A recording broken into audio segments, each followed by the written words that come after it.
हाय बच्चों। आज हम लोग अपने सेवेंथ लेक्चर की तरफ मूव कर रहे हैं। इसमें हम आपको कुछ और प्रॉब्लम्स के बारे में डिस्कशन करेंगे। जो बच्चों को अब हमारे पिछले लेक्चर से रिलेटेड कोई भी प्रॉब्लम आ रही हो तो वो मुझे टेक्स्ट कर सकते हैं, मैसेज कर सकते हैं, व्हाट्सएप कर सकते हैं, मेल कर सकते हैं। डिस्क्रिप्शन में सारी डिटेल लिखी हुई है, तो जो बच्चे पूछना चाहें पूछ सकते हैं। अगले लेक्चर में हम उनकी प्रॉब्लम को भी डिस्कस कर लेंगे। आशा करते हैं आप लोग को समझ में आ रहा होगा, पढ़ाई कर रहे होंगे। टाइम कम है। बच्चों एक चीज़ और कहना चाहेंगे कि आप देख रहे हो कोरोना का एक नया और वायरस एक्टिवेट हो गया है इंडिया में भी। ये थोड़ा सा सेंसिटिव बात है इसलिए बोल रहे हैं। थोड़ा सा आप मास्क पहन लीजिए, थोड़ा सा मार्केट भीड़ भाड़ इलाकों में कम जाइए। कोशिश करिए अपने आप को सेफ और हेल्दी रखने की। कुछ फास्ट फूड से दूर रहें, क्योंकि ये सब चीज़ें क्या होती हैं, आपकी इम्यूनिटी को नुकसान पहुंचाती हैं। मेरा सिर्फ आपसे कहने का मतलब यही है। मैं आपके ऊपर कोई रोक टोक नहीं लगा रहा हूँ, लेकिन थोड़ी सी सेंसिटिविटी रखिए। आप लोग का टेंथ है और थोड़ा सा प्रिकॉशन बरतेंगे तो बड़ी से बड़ी समस्या से आप बच सकते हैं। तो ये मेरा एक आपसे अनुरोध है, एक रिक्वेस्ट है, एडवाइस है। जो आप समझ सके, जिसमें आपको कंफर्टेबलनेस लगे, वो आप समझते हुए मेरी बात को माने। थोड़ा सा प्रिकॉशन लें, हेल्दी फूड लें, स्प्राउट लें, फ्रूट्स लें। आज संतरा आ रहा है, मौसमी आ रही, कीनू आ रहा है, बहुत सारी चीज़ें आ रही, तो इनको रेगुलर डाइट में शामिल कर लें। ठीक है बच्चों, मेरा सिर्फ यही है कि आप पढ़ें, हेल्दी रहें और आगे बढ़ें। तो हम आज अपना लेक्चर चालू करते हैं। इसका एक क्वेश्चन है, थोड़ा सा टिपिकल होते जा रहे हैं। जितने हमारे लेक्चर बढ़ेंगे आगे, क्वेश्चंस टिपिकल होते जाएंगे, क्योंकि यहाँ पर बच्चों इस चैप्टर से बहुत नंबर का पूछा जाने वाला है और हम आपको कोई भी ऐसा पॉइंट छोड़ना नहीं चाहते जिससे आपका कोई भी क्वेश्चन गलत हो या छोड़ के आए। यहाँ पे कह रहा है कि एक हॉट प्लेट है, हॉट कह रहा है hot plate of electric oven. Oven सब जानते हैं क्या होता है, मुझे बताने की जरूरत नहीं है। इलेक्ट्रिक ओवन है कोई, इस electric oven connected to 220 volt. किससे जुड़ा हुआ है? 220 वोल्ट से जुड़ा हुआ है। तो V क्या दे रखा है? V is given as a 220 volt. पहले तो हम ये उतार लेते हैं। हैज टू रेजिस्टेंस कॉइल, कह रहा है दो रेजिस्टेंस कॉइल है इसके पास, A एंड B।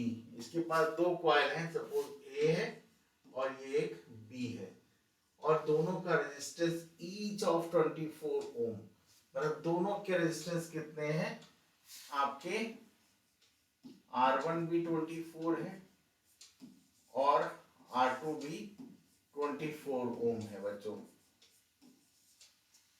विच में यूज सेपरेटली, इस पॉइंट को समझना बड़ा जरूरी है। विच में यूज्ड लिखा हुआ है, में यूज सेपरेटली, मतलब वो अकेले अकेले भी यूज करे जा सकते हैं और दोनों के साथ, दोनों साथ साथ भी यूज किए जा सकते हैं। इसको पहला पॉइंट आ गया कि पहला है सिंगल यूज किए जा सकते हैं और दूसरा कह रहा है डबल यूज किए जा सकते हैं, दोनों यूज किए जाते हैं। ठीक है बच्चों, पहली चीज कह रहा है इन सीरीज। अब डबल जब यूज कर रहे हैं तो इन सीरीज और इन पैरेलल। तो यहां पर क्या है, ये क्वेश्चन में एक आ गया पॉइंट सीरीज में है ये दोनों, और ये क्या है, पैरेलल है। ये बच्चों पैरेलल है। अब अगर एक कॉमन बच्चा जब इसको देखता है ना, तो क्वेश्चन में थोड़ा सा कंफ्यूजन आ जाता है। ये मैंने क्यों तोड़ के समझाया, उसका रीजन यही है कि जब क्वेश्चन आप पढ़ो आप तो करके आओगे और मुझे मालूम है सही भी करके आओगे, लेकिन क्वेश्चन में पूछा क्या क्या जा रहा है इस बात पे फोकस भी रहना चाहिए, क्योंकि जवाब हमें वो तीनों या दोनों या एक जो भी पूछा जा रहा है वो देना है। तो अगर हम उसमें कोई एक गलती कर रहे हैं मतलब दो चीजें पूछी जा रही हम एक चीज बता के आए, तीन चीजें पूछी जा रही हम दो चीज बता के आए, तो भी नंबर हमारे कम हो जाएंगे। ठीक है, हम ये मान के चल रहे हैं आप सही कर रहे हो। ठीक है, तो यहां पर क्या है, तीन क्वेश्चन बनते हैं। क्वेश्चन वन बनता है कि सिंगल यूज किया गया, एक ही यूज किया गया। दूसरा, अगर डबल का केस है, डबल अगर यूज कर रहे हैं तो क्या है, सीरीज है बच्चों। और तीसरा केस बनता है डबल में ही अगर दोनों यूज कर रहे हैं तो हमारे पास क्या है, पैरेलल है।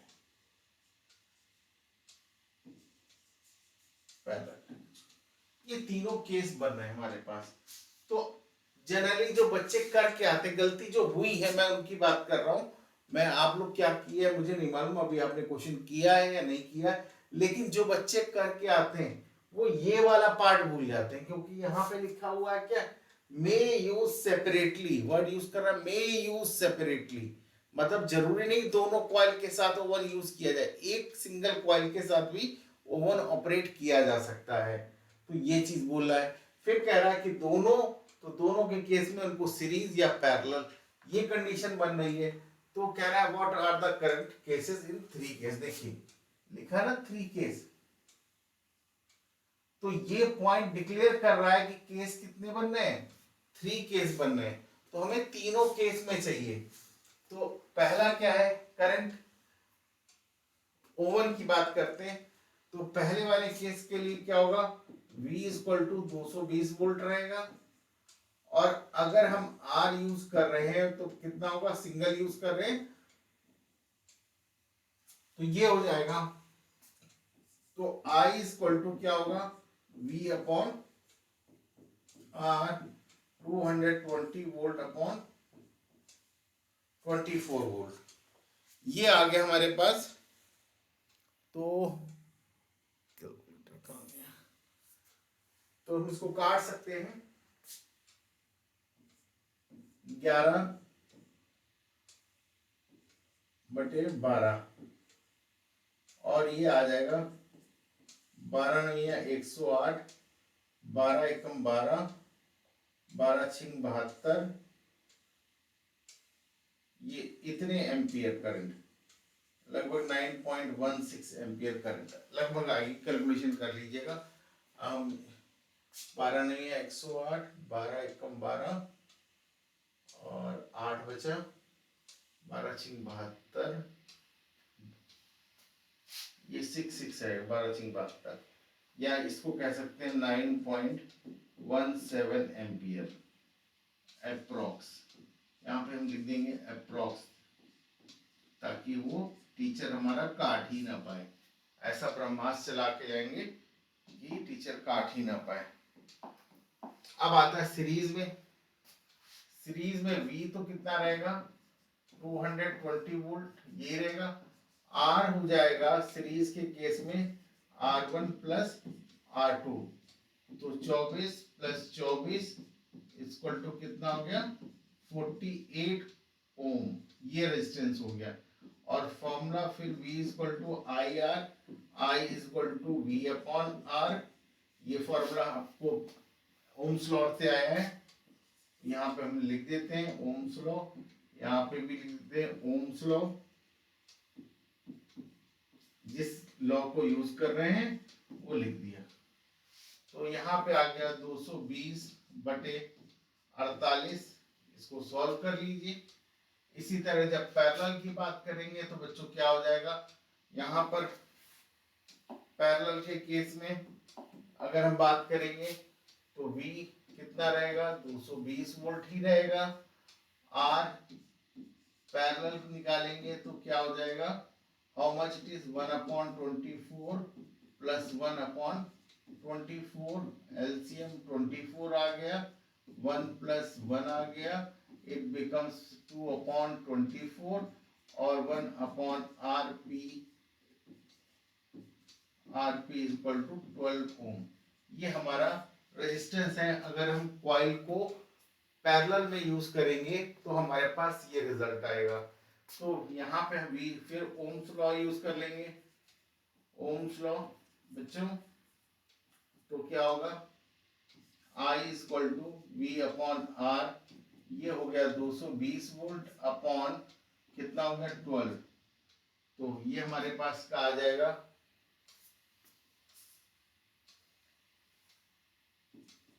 इसको इतने एम्पियर करंट आ जाएगी। ठीक है, इसको सॉल्व कर सकते हैं। ये हमारा क्वेश्चन था।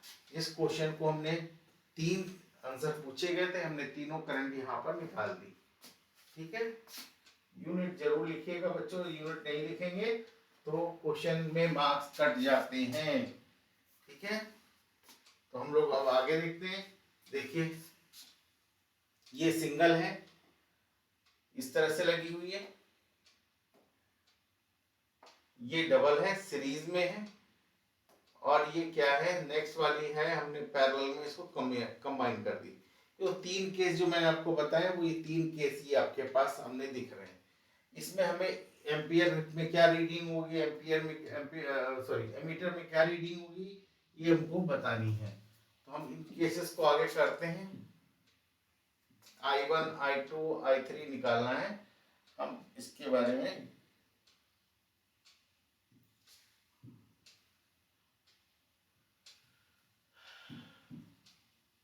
ये हमने लिख लिया। ये देख रहे हैं किस तरह से हमने ये स्लाइड्स जो प्रिपेयर कराई हैं, वो यही है कि कैसे आपको एग्जाम में रिप्रेजेंट करना है। इसको देखते हुए करने के लिए तो आप कैसे भी कर सकते हो, लेकिन जब ये चीजें सिस्टमेटिक टीचर को दिखती हैं तो उसका दिमाग सिस्टमेटिक चलता है, रैंडम काम नहीं करता। उसका भी वो कट कट कट कट, उसका टाइम बचाइए, नंबर बढ़ाइए अपने, उसका टाइम बचाइए। एग्जाम्पल सिंपल फंडा है, जिनको आता है जिनको नहीं आता है, अपनी चीज को ऐसे एक्सप्रेस करो कि आप उन चीजों को टीचर के माइंड में रिप्रेजेंट कर पाओ। कॉपी पे नहीं रिप्रेजेंट करना, लिखना ऐसा है जैसे टीचर के दिमाग में वो पूरा 100% उसको परसीव हो जाए, पता चल जाए। तो यहाँ पे हमने फॉर्मूला V=IR का यूज किया, इसका यूज किया, 3 फॉर्मूले यूज किए। और अब हम क्वेश्चन करते हैं। देखिए, कॉइल यूज सेपरेटली, तो यहाँ पे I1 आ जाएगा हमारे पास V/R, और ये हो जाएगा 220/24, 9.166 एम्पियर, जो हम लोगों ने निकाला था। केस 2, जब कॉइल सीरीज में है तो हम क्या निकाल रहे हैं, रेजिस्टेंस निकाल रहे हैं। यहाँ पर सीरीज में R1 प्लस R2 का निकाल के, दोनों कॉइल का रेजिस्टेंस सेम है इसलिए हमने R यूज किया है। तो 2R हो जाएगा, ये N2R is that is 24 plus 24 48 ओम आ जाएगा। देखिए, हर जगह यूनिट का यूज कर रहा हूं मैं, इसलिए प्लीज रिक्वेस्ट है आप भी यूनिट का यूज जरूर करें जब भी कहीं कोई वैल्यू निकालें। और यहाँ पर जो इसकी वैल्यू आ रही है that is 4.58 ampere, it is I2 की वैल्यू। और I3 जब पैरेलल यूज करेंगे तो formula 1/R1 plus 1/R2 and that becomes 1/24 plus 1/24 is equal to 2/24। यहाँ पे देखिए 24/2 that becomes 12 ओम। अब हमने फिर ओम्स लॉ के हिसाब से इसको निकाला and that is the 220/12 volt, it is 18.33 ampere. ये हमारा इस पूरे पार्ट का सॉल्यूशन है, किस तरीके से हमने किया है और जो आपको हमने समझाया भी है। नेक्स्ट हम आगे बढ़ते हैं। ये देखिए, लास्ट में हमने आंसर भी लिखा है। नेक्स्ट क्वेश्चन है टाइप बी, जो हम अभी तक क्वेश्चन कर रहे थे। इसमें V=IR के फॉर्मूले यूज होंगे। R=ρL/A और A की वैल्यू πr², जो कि हमने आपको बताई थी किसी भी वायर का रेजिस्टेंस निकालने के लिए जरूरत पड़ सकती है हमें। तो यहाँ पे कह रहा है how much current will an electric bulb drawn from A 220 volt 220 volt source if the resistance of the bulb filament is 1200 ohm. पहला क्वेश्चन है कि आपको बताना है कि इसमें कितना इलेक्ट्रिक करंट प्रोड्यूस होगा। फिलामेंट 1200 ओम का है और वोल्टेज अप्लाई किया गया है 220 वोल्ट। दूसरा क्वेश्चन इसी में पूछा गया, how much current will an electric heater coil drawn from 220 volt source if the resistance of heater coil is 100 ओम। ये दे रहा है। तो यहाँ पर दो क्वेश्चन है, इन दोनों क्वेश्चन को हम लोग करेंगे भी। जरा देखिए क्या दिया हुआ है।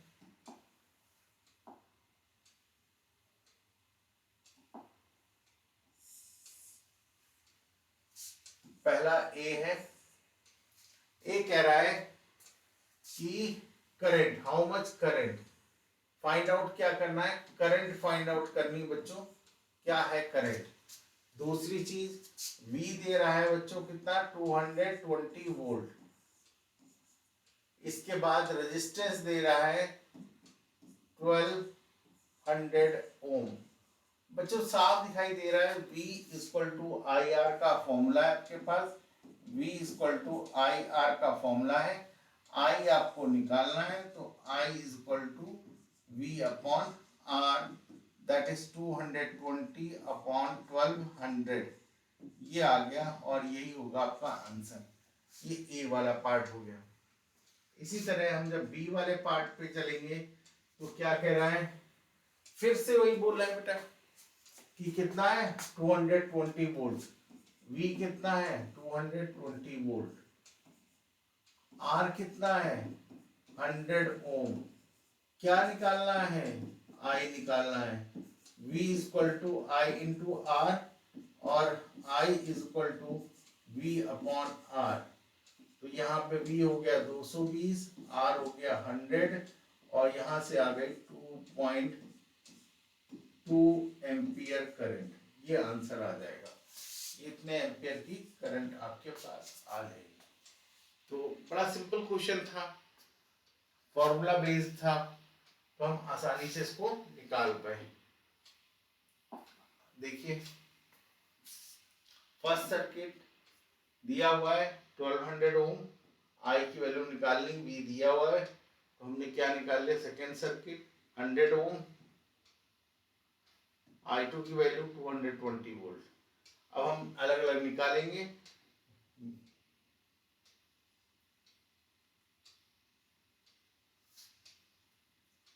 देखिए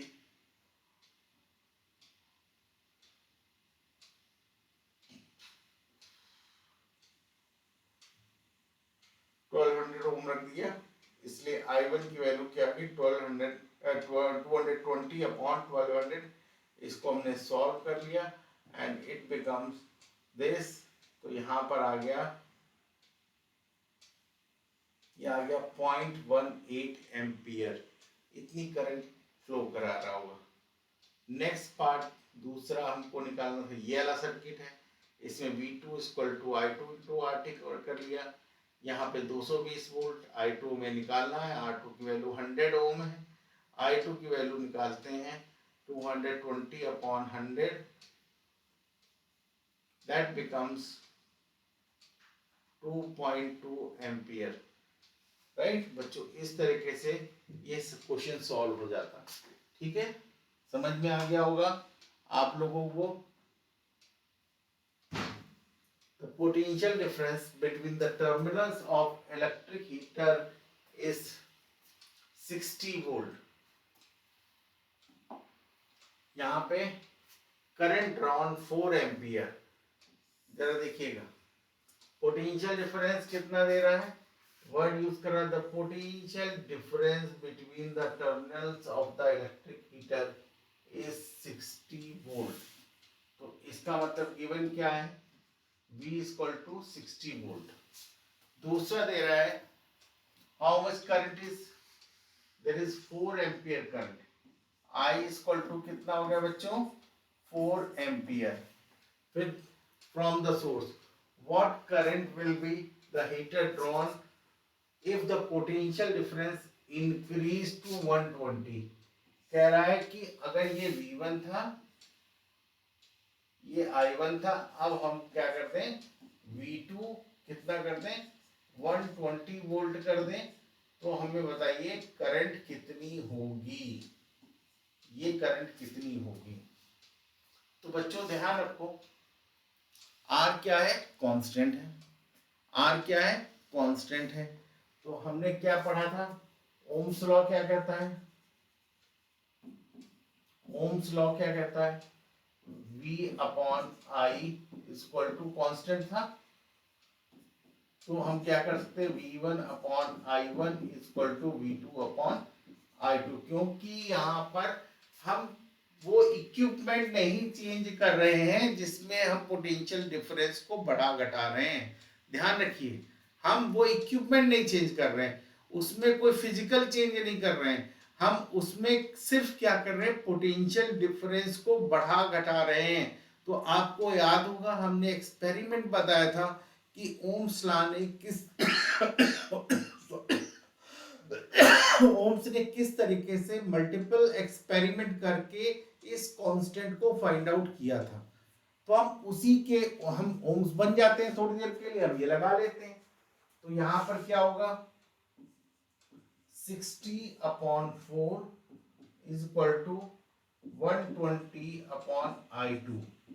तो हम I2 को निकाल लेंगे, कितना होगा 120 अपॉन 4, सॉरी 120 इंटू 4 अपॉन 60, तो कितना हो जाएगा 2, ये आ जाएगा 8 एम्पियर, ये आंसर आ जाएगा। एक तरीका तो ये था मेथड 1, ये क्या था मेथड 1, हमने स्मार्टली यूज कर लिया, ओम्स बन गया थोड़ी देर के लिए। अब हम मेथड 2 पे काम करते हैं, मेथड 2 पे लेते हैं। जब हम मेथड 2 ले रहे हैं तो क्या कह रहा है V is equal to I into R होता है, ये हमने पढ़ा है, V is equal to I into R. तो यहाँ पे R क्या होगा वो निकाल लेंगे V अपॉन I से। तो V कितना है 60 है, I कितना है 4 है, कैंसिल कर दो 15 ओम, ये आ गया। इसका मतलब जिसमें ये यूज किया जा रहा है इलेक्ट्रिक हीटर में, उसमें कितना रेजिस्टेंस है 15 ओम का रेजिस्टेंस है बच्चों। तो अब 15 ओम का रेजिस्टेंस तो वही रहना, वो तो चेंज होना नहीं है। तो अब ये V1 R1 sorry V1 I1 R1 हो गया। तो यहां पर क्या आ गया V2 is equal to I2 into R। अब R की वैल्यू हमारे पास ये आ गई, तो यहाँ पर V2 upon R is equal to क्या होगा I2 हो जाएगा। V2 कितना है 120, I2 कितना है 15, ये निकाला, ये 8 टाइम्स चला गया, आ गया 8 एम्पियर। जवाब वही आया, चाहे आप कैसे भी कर लो, इधर से उधर उधर से उधर, तो दोनों तरीके से एक ही जवाब आएगा, कोई अलग नहीं, मेथड बस अलग अलग हो गए। तो आई होप समझ में आया होगा आप लोग को बच्चों। जिनको नहीं समझ में आया वो कमेंट डाल सकते हैं। Please don't hesitate to write your queries. अपने अंदर की ये हिचक खत्म करिए। जीवन में अगर कहीं भी आपको ये दिक्कत है तो पहले इस दिक्कत को खत्म करिए, क्योंकि यही दिक्कत खत्म हो गई कि हम पूछें कि ना पूछें, पूछें कि ना पूछें, should I ask or not, should I ask, इसमें कभी ना फंसिए। Ask whatever in your mind, whatever query in your mind, आप पूछिए। टीचर है आपका इतिहासी, वो आपका बुरा नहीं चाहता है, वो जरूर बताएगा। कोई भी टीचर खराब नहीं है। हो सकता है कमेंट को ये 2-4 कर देते टीचर, लेकिन उससे सब टीचर नहीं हो जाते ना। आप पूछिए, जो पूछ सकते हैं पूछिए। आपको उसमें कुछ एडवांस भी चाहिए तो मैं आपको एडवांस भी दे दूंगा। लेवल कोई भी हो, आप किसी भी लेवल का पूछ सकते हैं, लेकिन अभी हमारा कंसर्न सिर्फ एग्जाम को लेके है। तो हम चाहते हैं कि आप उस पर फोकस करें। इसके बाद मार्च में पेपर खत्म होने के बाद आप उसके बाद भी चैनल पे डालेंगे तो भी हम आपको जवाब जरूर देंगे। हम आपको ना नहीं कहेंगे, क्योंकि मेरा टीचर धर्म ये कहता है कि ना नहीं कर सकता मैं जरूर आपकी क्वेरी को, सब्जेक्ट रिलेटेड क्वेरी को जरूर सॉल्व करूंगा। नेक्स्ट बच्चों, वही चीज है हमने देखिए आपको करके बताया है।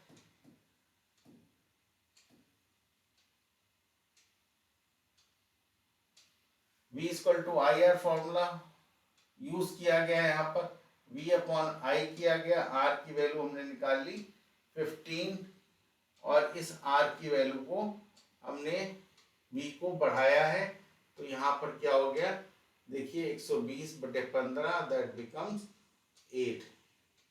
8 एम्पियर करंट फ्लो होगी। ठीक है, सिंपल क्वेश्चन है, एक मेथड से यहाँ बताया हमने, वहां आपको दो मेथड बता दिए। ठीक है, नेक्स्ट क्वेश्चन पे पढ़ते हैं।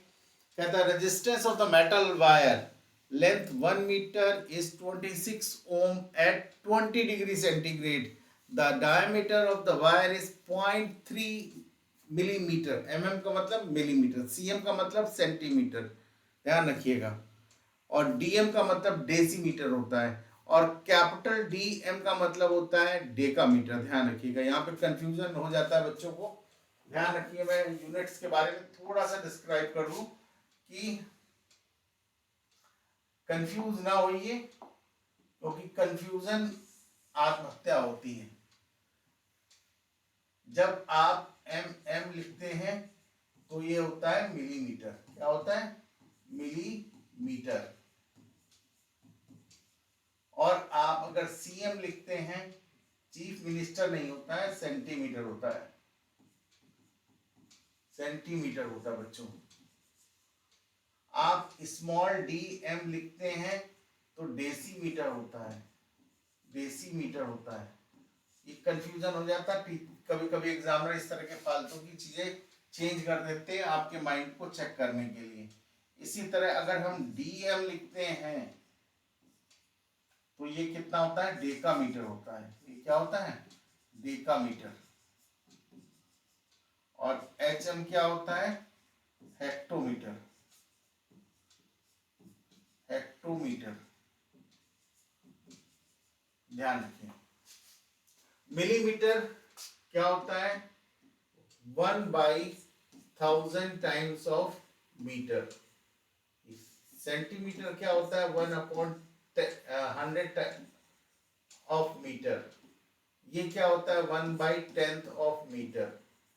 और ये होता है 10 टाइम्स ऑफ मीटर। और ये होता है 100 टाइम्स ऑफ मीटर। और किलोमीटर तो आपको पता ही होगा बच्चों।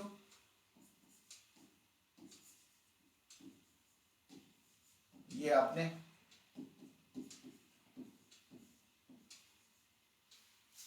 हमारे टाइम में तो ऐसे पढ़ाते थे, दशम डेसी सवा सेंटी है हजारवां भाग मिली। दशम डेसी डेसी सवा सेंटी है हजारवां भाग मिली। देखिए वही लिखा हुआ, दशम डेसी 10वां भाग है, ये 100वां भाग है, सवा सेंटी है हजारवां भाग मिली, तो याद कर सकते हैं। खैर ये हमारा पढ़ाने का वो नहीं था, लेकिन फिर भी हमने इसको यूनिट को यहाँ बता दिया है, वो इसीलिए ताकि आप कंफ्यूज ना हो और चीज़ों को अच्छी तरह कर सकें। तो यहाँ पर क्या कह रहा है कि मेटल वायर है। चलो भैया मेटल वायर है, मेटल वायर ले लेते हैं भाई। ये मेटल वायर है, इसकी लेंथ कितनी है? 1 मीटर है। इसका रेजिस्टेंस कितना है? 26 ओम है। टेम्परेचर कितना है? 20 डिग्री सेंटीग्रेड है। और डायमीटर, वर्ड यूज करना डायमीटर, तो 2 इंटू स्मॉल r कितना है? 0.3 mm। तो हम इस mm को चेंज कर लेते हैं इसमें। पहली बात तो r को निकालते हैं, 0.15 आधा कर दिया, ठीक है। अब हम इसको चेंज करते हैं मीटर में, तो हमको पता है 0.15 कितना? 1/1000वां भाग है ना, यहाँ देखो इंटू 10⁻³ ये कर दिया। अब हम थोड़ा सा इसको और चेंज करते, एक डेसिमल को इधर ले गए तो यहाँ पावर एक और माइनस कर देंगे, तो 10⁻⁴ मीटर ये आ गया। What will be the resistivity of the metal at that temperature? Resistivity ये कह रहा है। तो अब आपको क्या चाहिए, फॉर्मूला क्या लग रहा है, R is equal to rho L upon A। देखो आपको पता है, ये पता है, ये पता है, ये भी एक तरह से पता है, क्योंकि हमने इसमें क्या कर लिया, R is equal to rho pi R², ये कर दिया। और हमें निकालना क्या है, फाइंड आउट रेजिस्टिविटी। तो R हो गया, तो यहाँ पे क्या हो जाएगा, मल्टीप्लाई कर लो, rho is equal to R into pi R² upon L। इसको सॉल्व कर लो, R की वैल्यू कितनी दे रहा है, 26 ओम, इसका 22/7, इसका 1.5 इंटू 10⁻⁴ का होल स्क्वायर, और अपॉन इसी के साथ कर लेते हैं, L की वैल्यू कितनी है, 1 मीटर, 1 मीटर। ये इसको सॉल्व कर लो, ये वैल्यू आ जाएगी। लेकिन ये वैल्यू तो आ गई, ये वैल्यू आ गई, लेकिन अभी एक चीज ध्यान रखिएगा कि यूनिट जरूर ध्यान रखिएगा, क्योंकि यूनिट हम लिख के नहीं आते हैं। यहाँ पे प्रॉब्लम ये नहीं कि कैलकुलेशन नहीं कर पाते, हम यूनिट नहीं लिख पाते हैं। तो देखो क्या होगा, यहाँ पे यूनिट लिखो, जरा देखो, rho is equal to RA upon L, यही है। तो क्या हो गया, ohm metre upon metre, sorry उल्टा हो गया, रो RA अपॉन L, तो rho metre square upon metre, ये कैंसिल हो गया, तो आ गया रो मीटर। तो ध्यान रखिएगा, रो मीटर इसकी यूनिट जरूर लिख दीजिएगा, वरना सारी मेहनत पानी में चली जाएगी आपकी। यूनिट जरूर लिखनी है आपको, यूनिट से बचना नहीं है। तो यूनिट जब लिख देंगे तो आंसर सही आ जाएगा। आगे देखते हैं बच्चों, देखिए यहाँ पे क्या क्या क्या आ गया, जो हमने आपको बताया। यहाँ देखिए R निकाल लिए, 15 कर लिया, हमने 1.5 किया था, इन्होंने 15 कर लिया, ठीक है, उससे कोई फर्क नहीं पड़ेगा कैलकुलेशन में।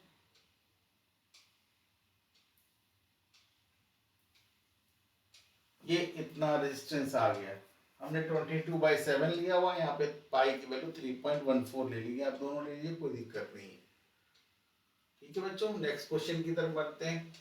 कह रहा है, a wire is given of material having length L, cross section area A, has a resistance of 4 ohm.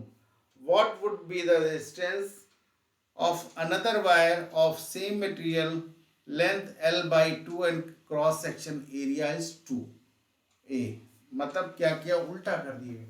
अब समझना, पहला केस क्या कह रहा है, पहला केस कह रहा है कि अगर हमने एक रेजिस्टेंस लिया है, एक R कितना लिया हुआ है, R इज इक्वल टू, यहाँ पे कितना दे रहा है, 4 ओम, क्या दे रहा है, R1 4 ओम, और इसकी लेंथ L दे रहा है, क्रॉस सेक्शनल एरिया A दे रहा है। यहाँ पे कह रहा है क्या R2 क्या होगा ये बताओ भैया, जबकि हमने लेंथ कितनी कर दी है, L1 क्या है, L है, और A1 क्या है, A है।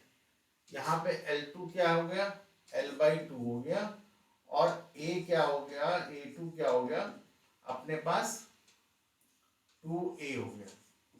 तो देखिए हमने आपको बताया था, यहाँ पर हम कंडक्टर चेंज नहीं कर रहे, सेम मटेरियल का दूसरा कंडक्टर ले रहे हैं, मतलब दूसरा वायर ले रहे हैं, इसका मतलब मटेरियल चेंज नहीं हुआ। अगर मटेरियल चेंज नहीं हुआ तो मुझको सेम चीज मान सकते हैं, अगर मटेरियल चेंज हो जाता तो फिर सेम चीज नहीं रहती। तो यहाँ पे क्या था,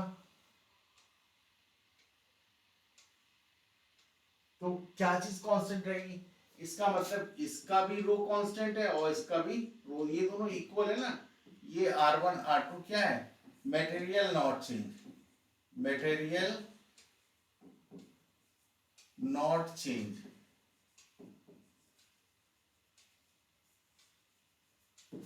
मटेरियल चेंज नहीं हुआ। तो बड़ा सीधा फॉर्मूला है आपके पास, क्या है, R is equal to rho L upon A, ये चीज है। आप ऐसे लिख सकते हो R इज proportional to L upon A, और इस फॉर्मूले का यूज कर लो। मैंने आपको पढ़ाया था, अगर आप देखोगे तो आप अपना पुराने लेक्चर में अगर मूव करोगे तो ये चीजें आपको मिल जाएंगी।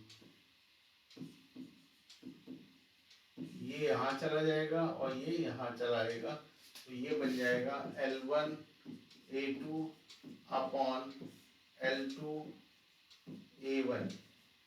तो हमारे पास R1 upon R2 is equal to L1 upon L2, और इधर आ गया A2 अपॉन A1।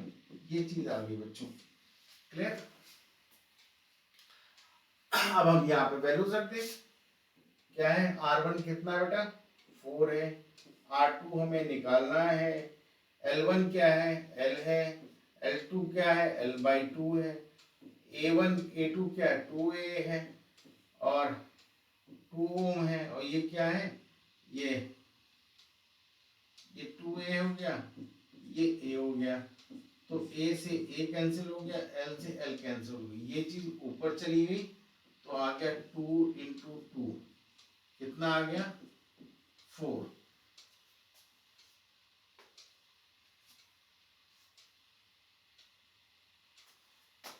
तो 4 अपॉन R2 ये आ गया, अपॉन क्या बचेगा, 1। तो अब इसको निकाल लो भाई, क्या हो गया, R2 is equal to 4 upon 4, ये क्या हो गया, इट बिकम्स 1। तो जो नया रेजिस्टेंस होगा वो कितना होगा, इतना हो जाएगा, रेजिस्टेंस कम हो जाएगा। और वैसे भी मैंने आपको लॉजिकल समझिए, लॉजिकल बड़ा क्लियर होना चाहिए, लेंथ बढ़ती है तो रेजिस्टेंस बढ़ता है, तो यहाँ तो लेंथ घटी है तो रेजिस्टेंस घटा होगा। अब समझो, क्रॉस सेक्शनल एरिया अगर बड़ा होता है, क्रॉस सेक्शनल एरिया बड़ा होता है तो रेजिस्टेंस नीचे चला जाता है, डाउन हो जाता है। क्रॉस सेक्शनल एरिया बढ़ रहा है, रेजिस्टेंस डाउन होगा। क्रॉस सेक्शनल एरिया बढ़ रहा है, एक दूसरे के इनवर्सली प्रोपोर्शनल है, तो इसका मतलब 2 टाइम लेंथ से घट गया और 2 टाइम क्रॉस सेक्शनल एरिया से 4 गुना कम हो गया, तो रेजिस्टेंस कम होना ही है, और हो गया, यहाँ पे 1 ओम आ गया। आंसर आपका हो गया R2 इज इक्वल टू 1 ओम, ये आपका आंसर हो गया। तो क्लियर हो गया होगा बच्चों। अब देखिए,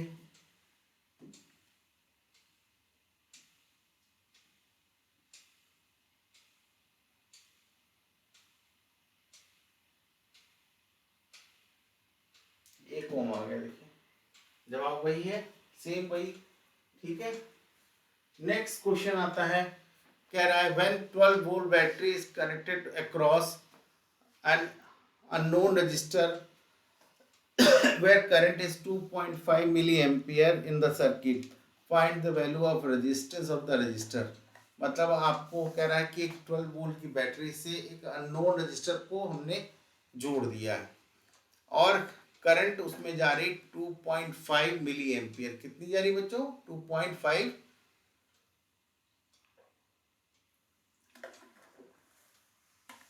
मिली एम्पियर जा रही है करंट। तो आपको find the value of the register find out करनी है, तो करते भाई। सुबह सीक्रम जो काम करने योग्य है उसको तुरंत करिए, उसके लिए इंतजार नहीं। V इक्वल टू क्या दिया हुआ है, 12 वोल्ट दिया हुआ है, करंट कितनी दे रहा है, 2.5 मिली एम्पियर, वर्ड यूज कर रहे हैं एम, तो इसका मतलब क्या होगा, 2.5 इंटू 10⁻³ एम्पियर हो गया, ठीक है। रेजिस्टेंस की वैल्यू निकालनी है, आर की वैल्यू फाइंड आउट करनी है, तो क्या फॉर्मूला लगेगा, V is equal to I into R. तो R निकालना है तो V अपॉन आई कितना हो गया 12 वोल्ट 2.5 इंटू 10⁻³ तो इसको सॉल्व करते हैं 12 इंटू 10⁻³ हो जाएगा और ये क्या होगा 2.5 हो जाएगा। ये डेसिमल हटाया यहाँ बढ़ा दिया 5 25 5 दूनी 10 5 चौक 20 इसको काट दिया 5 चौक 20 और 5 अट्ठे 40 तो कितना आ गया 4.8 इंटू 10⁻³ ओम या ये कह सकते हैं 4800 ओम। ये इसका जवाब होगा। ठीक है, बड़ा सिंपल क्वेश्चन था, बहुत कठिन क्वेश्चन नहीं था बच्चों। देखिए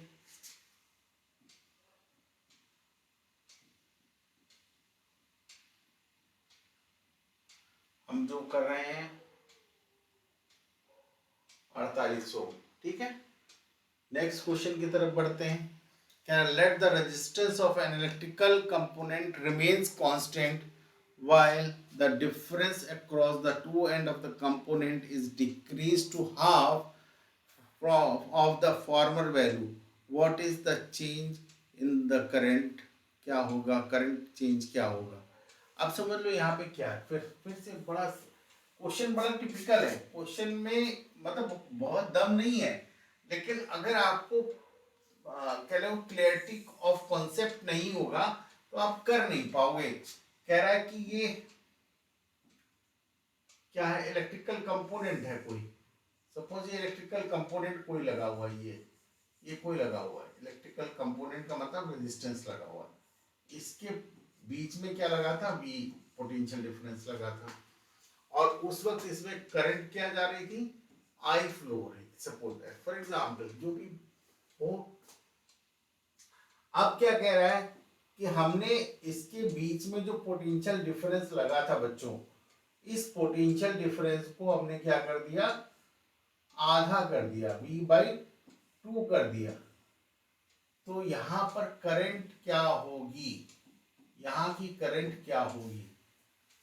तो आप फिर से ध्यान करो, हमने आपको बताया था कि करंट के बारे में अगर सोचना है तो सेम चीज होनी चाहिए तभी कंपेयर होगा। तो यहाँ दोनों चीज सेम है, हम अप्लायंस को चेंज नहीं कर रहे हैं, लेकिन यहाँ पर क्या है, हम चेंज किसको कर रहे हैं, इस पोटेंशियल डिफरेंस जो अप्लाइड है इसको चेंज कर रहे हैं। जो पोटेंशियल डिफरेंस अप्लाइड है इसको चेंज कर रहे हैं। इसको पहले V था फिर V/2 हो गया, लेकिन R तो जो होगा वही रहेगा ना भाई, R थोड़ी ना चेंज हो जाएगा। हमने ये मटेरियल थोड़ी चेंज कर दिया, ये अप्लायंस थोड़ी चेंज कर दिया, R रिमेन कांस्टेंट। तो वही चीज फिर से आ गई, V1/V2 इक्वल टू I1, क्योंकि हमको पता है क्या है, V is proportional to I, सीधे फॉर्मूला पहला वाला ओम्स लॉ में, I1/I2।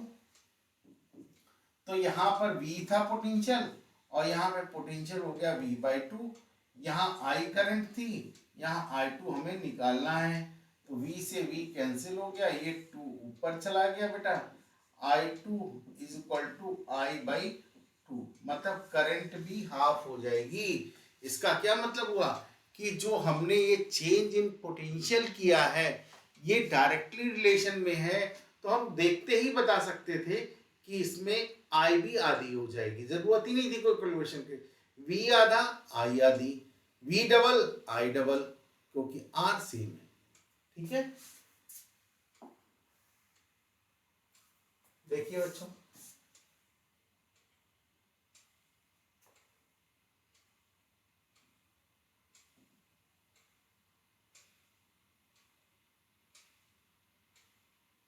करंट आधी हो गई, I dash is half of the I। ठीक है, अब हम लोग नेक्स्ट क्वेश्चन की तरफ बढ़ते हैं।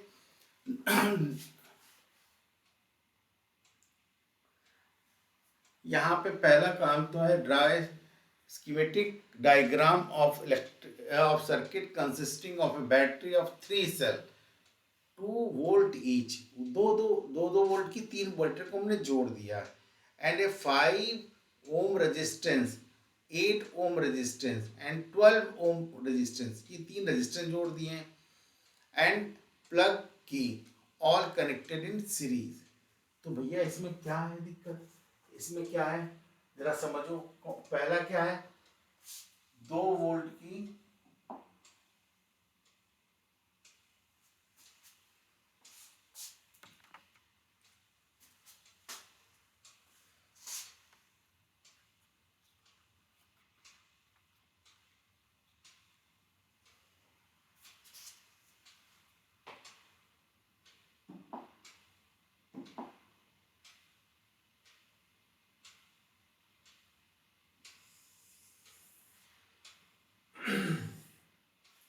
देखिए यहां पर क्या है, 2 वोल्ट की 3 बैटरी को आपस में जोड़ दिया गया, सीरीज में जुड़ी हुई है। देखिए ये माइनस ये प्लस, समझिएगा, ये माइनस,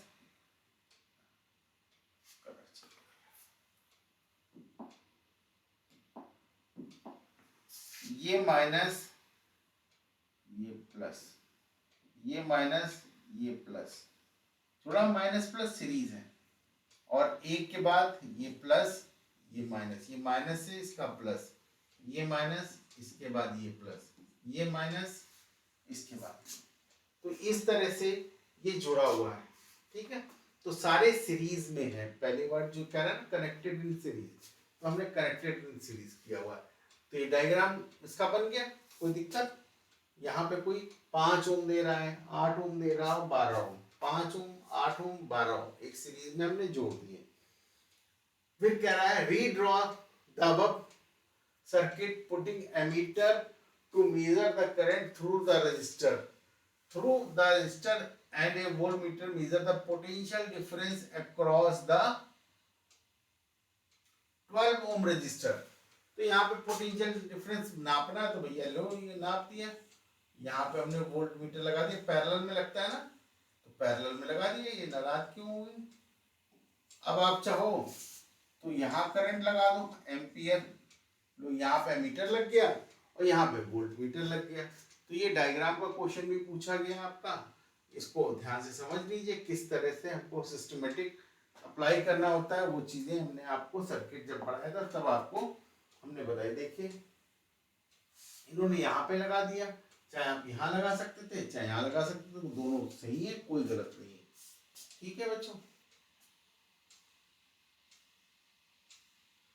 तो तीनों सीरीज में है, तो हमने तीनों को ऐड कर लिया बच्चों, 25 ओम रेजिस्टेंस आ गया, current I V upon I, 2 2 2 3 का 2 + 2 + 2 6 ओम, 6 वोल्ट का। अब यहाँ पे इतने एम्पियर की करंट हो गई, बस वोल्ट निकालना है। 12 वोल्ट पे क्या है, तो 12 वोल्ट पे ये करंट चल रही है, V = I × R कर देंगे, 12 वोल्ट से मल्टीप्लाई कर देंगे, आंसर आ जाएगा 2.88 वोल्ट। वोल्ट मीटर की रीडिंग होगी और एमीटर की रीडिंग क्या होगी, 0.24 एम्पियर। 0.24 एम्पियर किसकी रीडिंग होगी, एमीटर की, और वोल्ट मीटर की रीडिंग क्या होगी, 2.88 वोल्ट। देखिए तो बच्चों समझ में आ रहा है, जैसा नहीं आ रहा है कुछ कमेंट करा करिए, अच्छा लगता है आप लोग कमेंट करते हैं, तो मोटिवेशन भी मिलता है हम लोग को कि हमारा एफर्ट कुछ काम आ रहा है। दूसरा ये कि अगर कोई प्रॉब्लम हो तो प्लीज़ ज़रूर शेयर करिए। हम जल्दी ही एक टेस्ट सीरीज़ भी चालू कर रहे हैं, फिलहाल इसी चैप्टर की चालू करेंगे। जो लोग पढ़ते जा रहे हैं वो अपना ईमेल आईडी, या हम आपको अपने इसमें डिस्क्रिप्शन बॉक्स में एक गूगल प्ले स्टोर से एक ऐप डाउनलोड करना पड़ेगा, वो आप डाउनलोड कर लीजिएगा, हम उस पर टेस्ट पेपर देंगे आपको, आप उनको सॉल्व करिएगा और आपके रिजल्ट आपको तुरंत मिलेंगे, आपको वेट करने की ज़रूरत नहीं पड़ेगी। क्योंकि टेस्ट में ये प्रॉब्लम ज़रूर होती है कि टीचर टेस्ट लेता है और रिजल्ट मिलता नहीं है, फिर बच्चे परेशान होते हैं, मैंने क्या किया, मेरा रिजल्ट क्या है। तो ऐसी कोई भी संभावनाएं नहीं होंगी, आप जैसे ही सबमिट करोगे वैसे ही आपको रिजल्ट आपके सामने मिलेगा। आपको उसकी सॉल्व सॉल्यूशंस की कॉपी चाहिए या कुछ प्रॉब्लम है उनको डिस्कशन करना है, तो आप हमें वापस मैसेज कर सकते हैं, मेल कर सकते हैं, व्हाट्सएप कर सकते हैं और हमारे साथ कन्वर्सेशन कर सकते हैं और हम आपको ज़रूर उन चीज़ों का रिज़ल्ट बताएंगे, या हो सकता है क्लास भी हम आपसे उसके ऊपर बेस्ड ले लें।